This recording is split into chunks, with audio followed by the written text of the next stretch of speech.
once, do it right, they say. Gone and bought a brand spanking new core.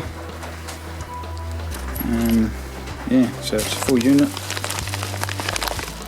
They come all pre-assembled, so all balanced. Just a matter of using the housings that I've got to suit.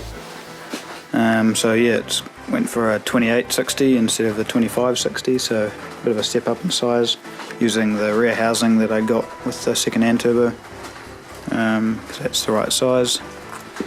So now just a matter of piecing it all together.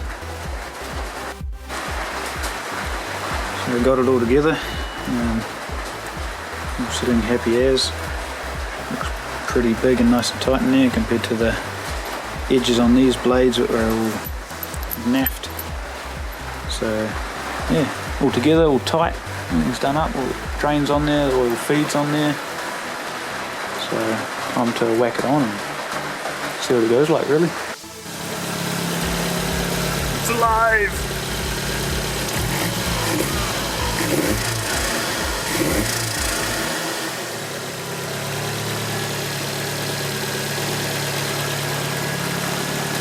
It went on smoothly.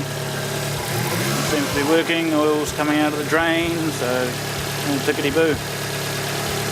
Let's lead the system up.